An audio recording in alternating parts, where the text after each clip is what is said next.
За та бүхэн энэ өдрийн мэндийг хүргэе. За өнөөдрийн засгийн газрын хуралдаанаар бизнес эрхлэхэд тулгараад байгаа асуудал, хөрөнгө оруулалтын орчны чиглэлээр нөхцөл байдлуудын талаар мэдээллийг Монгол Улсын тэргуун шадар сайд, эдийн засгийн хөгжлийн сайд хийсэнтэй холбогдуулж засгийн газрын бас шийдвэр гарсан. За бид нийслэлийн хэмжээнд тулгараад байгаа асуудал, нийслэлийн дэд үтсийг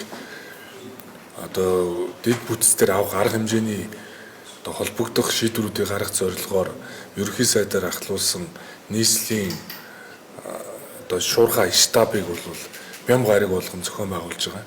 Энэ хүрээнд өнгөрсөн хугацаанд нийслэлээр нийтдээ 43 үүрэг даалгавар өгөгдөж 4 шуурхай штабын хурал зохион байгуулагдаж, үүнээс 12 үүрэг даалгавар биелэгдэж, 28 үүрэг даалгавар хэрэгжлийн шатанд байгаа талаар бас энэ мэдээллүүдийг засгийн газарт танилцуулж явж байгаа. За мэдээж нийслэлийн шуурхай штаб хуралдсанаас хойш бол нийслэлийн хэмжээнд тулгараад байгаа асуудлыг цаг тухайд нь шийдэж байгаа.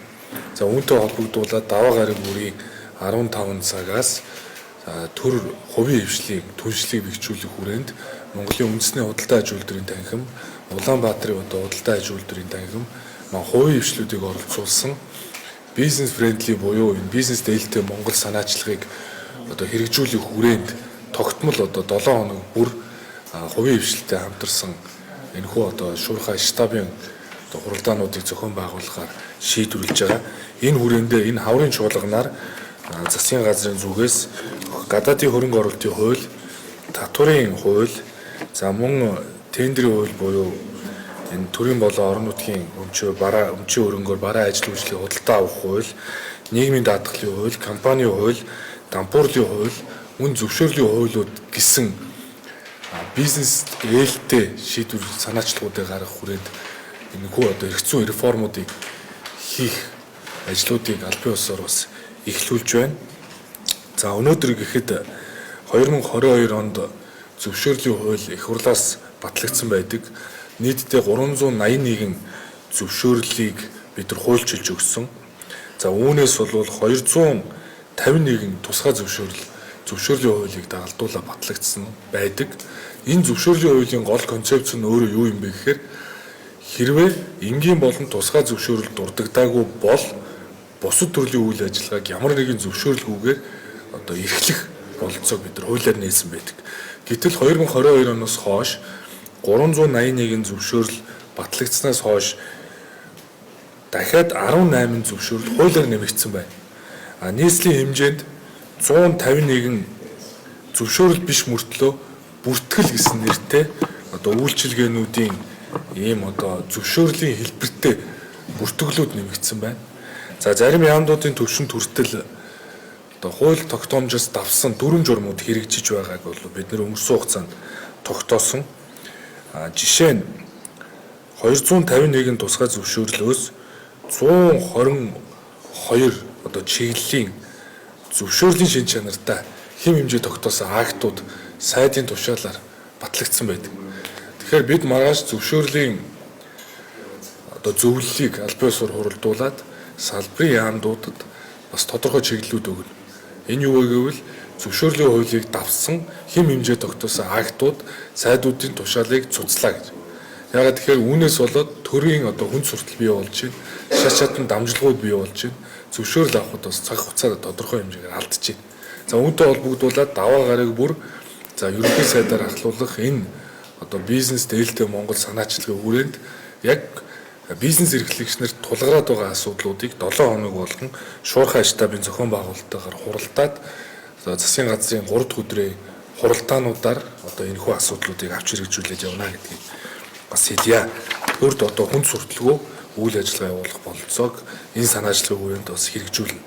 За засгийн газрын үйл ажиллагааны хөтөлбөр тусгагдсан 14 мега төслөөс 3 мега төсөл бол аль бие усаар хэрэгжиж эхэлсэн.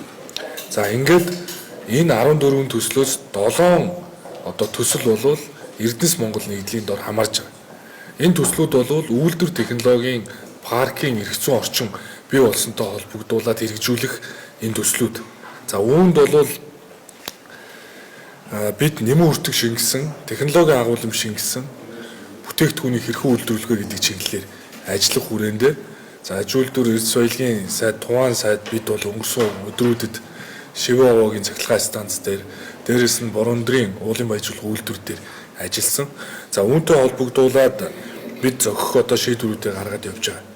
За энэ 7 хоногт мөн одоо дархны төмөрлөгийн үйлдвэрийг түшгэлсэн гангийн үйлдвэрийн төслийн одоо бэлтгэл ажил үйл ажиллагаатай танилцсан. За энэ хүрээндээ гангийн үйлдвэрийг барьж байгуулах зарим арга хэмжээний тухай өнөөдөр бас засгийн газрын тогтоолын төсөл бол батлагдсан.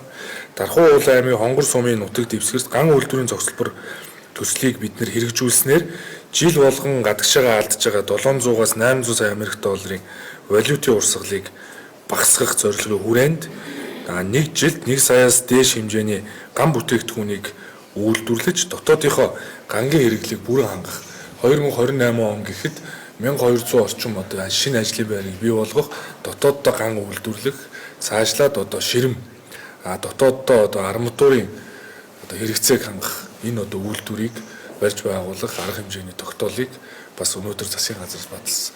Ингэс одоо энэ ажлууд хэрэгжсэний үр дүнд бол засгийн газрын энэ мега төслүүд урагшлна. Энэ мега төслүүд бол өөрөө үндэсний баялагын сангийн орлогыг нэмэгдүүлэхэд гол анхаарлаа бол хандуулна гэсэн. Энэ төсөл хэрэгжснээр иргэдийн хуримтлалын дансны одоо хуримтлал харивчна гэж. Ажлын байр нэмэгдэхээс гадна баялагын сангийн орлого нэмэгдэнэ. Баялагын сангийн орлого нэмэгдснээр иргэн таны одоо Монгол дээр харж байгаа тэр одоо хуримтлалын тоо жил ирэх тусам нэмэгдэнэ. Тэгэхээр төсөл урагдсанаар баялагын санд одоо хэдэн төгрөг нэмэгдэх вэ гэдгийг иргэн та одоо харах бололцоо бол бүрдэнэ.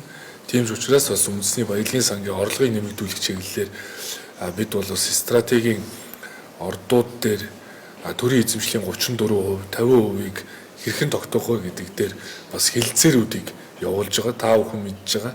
За уулын баяжуулах Эрдэнэ төлөвлөрийн түшгэлсэн 3 овоолгын одоо 34% хэлэлцээр хийх одоо хэлэлцээрийн ширээнд суух хүсэлтүүдийг бол хувийн хвшилтэд ярилцаад бид нар одоо санхүүгийн баг, хуулийн баг ажилуулад аль нь одоо төрдөө хувьдаа хож гэсэн зарчим дээр байх вэ гэдэг дээр ийм санхүүгийн хэлэлцээрүүдийг хийх, хэлэлцээрийн ширээнд суух баг одоо бүрдэж байгаа. Энэ хүрээндээ цаашдаа бид нар стратегийн орд түүний үүсмэл ордуудыг 34% цаашлаад үндсэн хуулийн 6-гийн 2, 51-ийн үр өгөөж нь ард түмэнд хэрхэн үрдэх вэ гэдэг дээр бол аль хувилбар нь зөв бэ гэдгийг бас эргээд танилцуулаад цаашдаа явна.